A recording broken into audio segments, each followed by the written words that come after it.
Water, cells, and life. That covers a lot of ground. But I want to be more specific. I want to talk about where do we get our energy? Now, obviously, we get a lot of energy from food, but I'm going to introduce the idea that we might get additional energy from light. Now, why do I raise this question? Well, I raise the question because nature commonly uses light to supply energy. For example, green algae. They photosynthesize. They take in light, and the light creates energy. And the same is true of some bacteria. They also photosynthesize. But what we know best, of course, is green plants. So green plants soak up light and convert that light into chemical energy. And that chemical energy then drives whatever the plant does, metabolism, growth, bending, you name it. And all of this works through water. The roots of the plant absorb water, and that water goes to the leaves. And what happens in the leaves is that when they receive light, they take the water that's inside them and split the water into positive and negative, H plus, OH minus. This is the first step of photosynthesis. And it's driven by light. So light, you might say light creates this kind of battery with plus and minus. And the question is, are we also solar powered? Do we use light to get some of our energy? And I'll show you that we actually do. We engage in the first step of photosynthesis, that is the splitting of water into the negative and positive. Mother Nature, when she created us, hasn't forsaken this wonderful mechanism of using light to get energy. And I'll show you also that that leads to many insights in terms of our own health. Everybody knows that our body is mostly water. And in our laboratory at the University of Washington, we're studying water, and we came upon something really interesting. When water meets certain materials, these are hydrophilic or water-loving materials, which means that if you have a surface and you drop the water, it spreads out instead of beating up the way it does, for example, on Teflon. So what happens is that the water molecules split into the positive and negative, and the negative ones line up, as you see here, next to the hydrophilic material. This is actually negatively charged water is, in fact, a different phase of water. It's not even H2O, it's actually H3O2, is what we found. And we refer to this fourth phase, if you will, of water that is beyond solid, liquid, and vapor. This fourth phase is semi-crystalline water as EZ. So what's EZ? EZ stands for exclusion zone.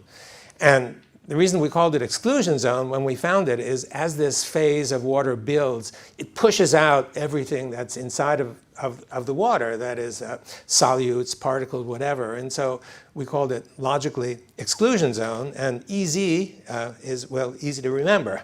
So essentially this is potential energy because it's just like a battery of water. And all batteries, of course, need to get charged, and the question is, well, where does the energy come from to charge this battery? Your cell phone needs to get charged, it's a battery, and this is another battery. And the answer came from a student who was doing something that he was not supposed to do. So he was carrying out an experiment, and this experiment is using some hydrophilic material and putting water next to it, just as I've shown you. He took a lamp. The lamp was sitting right next to the experimental chamber, and just for fun, he shined the lamp on the chamber, and what he saw was really astonishing. He noticed that because of the illumination, the exclusion zone, or EZ, expands.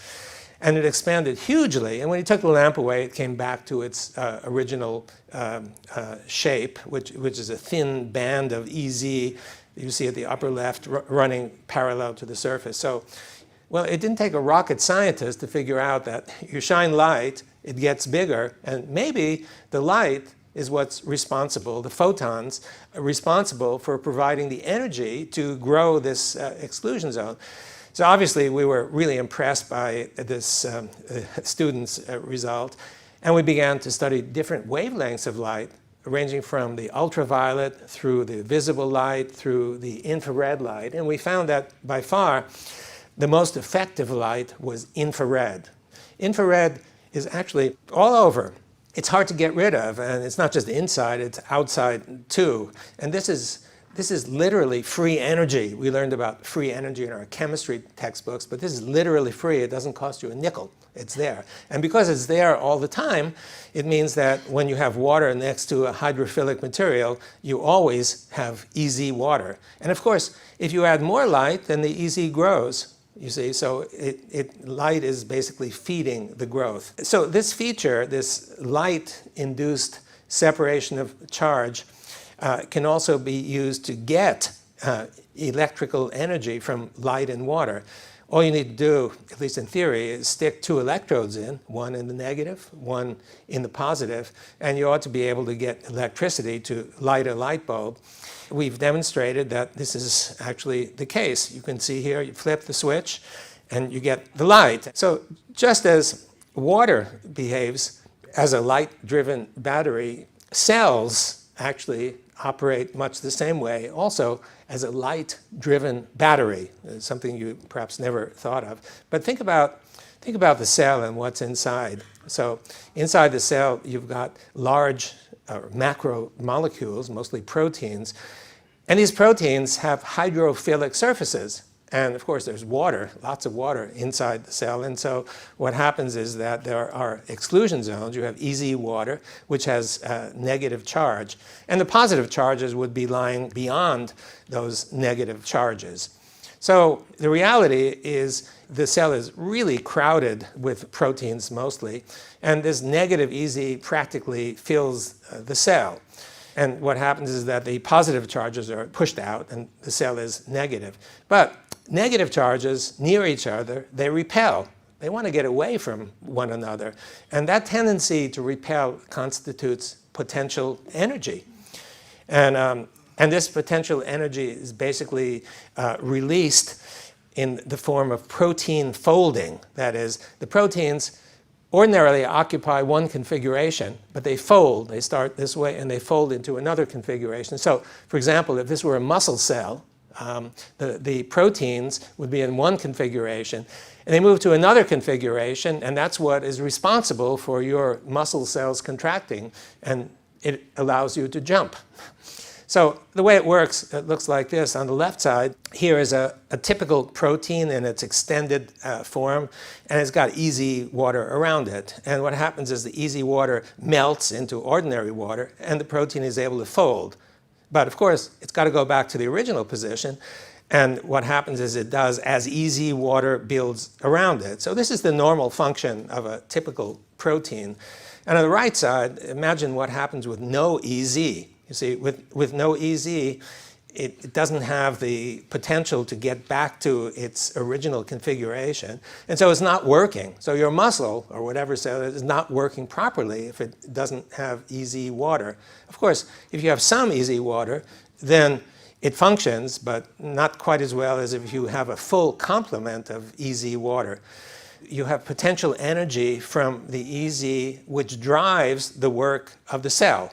Light, as I said, is responsible for building the EZ and building negative charge, and that's what gives the cell its energy. And then the energy is consumed as these proteins do the work of the cell, your work, and fold.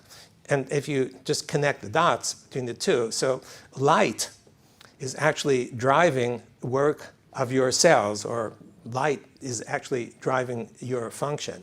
Well, also inside the cell are structures called mitochondria, and they're known as the energy factory of the cell, central for energy production. And how might that work in terms of the framework of what I've been presenting? Well, look at those membranes inside the cell. Those membranes are hydrophilic surfaces. And as I mentioned, next to hydrophilic surfaces, EZs build.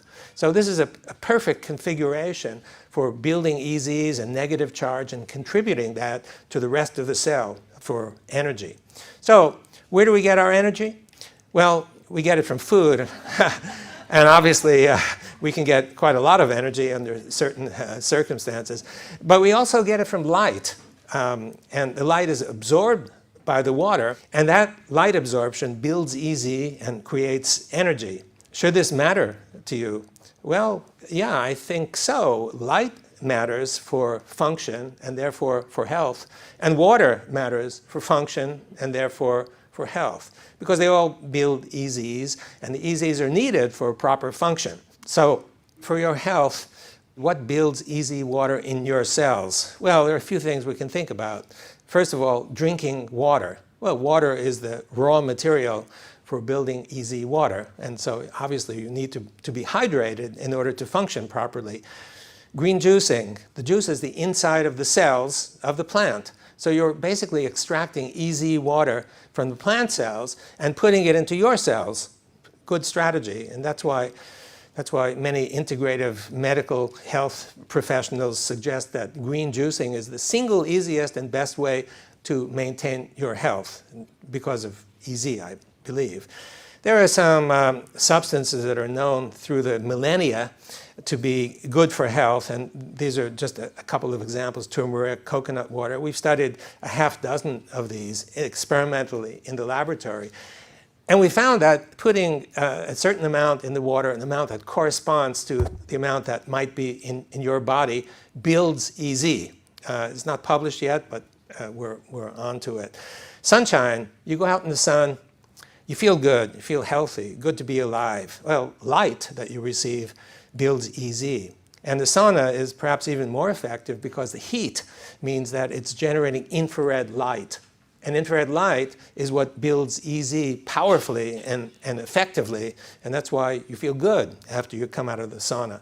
And finally, grounding, sometimes called earthing, connecting yourself to the ground. Well, you can do this by taking off your shoes and walking on the beach, you see, and you feel good. And why do you feel good? Well, it might be some psychological issue, but you're connecting yourself to the earth. And the earth has been known for a century to be negatively charged. It's a vast repository, practically infinite repository of negative charge. So you soak up this negative charge, which then builds EZ. So are we solar powered? I think we are, like many other living species. And Mother Nature didn't abandon this wonderful mechanism of using light from the sun to give us energy and confer health. And the way this happens, the evidence is showing that this happens through splitting of water, just like the first step of photosynthesis. So we undergo, not just plants, we undergo the first step in photosynthesis. Well, our cells need energy just like cell phones need energy, and some of them that comes from light, not just food, but light. And within limits, the more light we get, the healthier we are. So seek the sun. Thank you.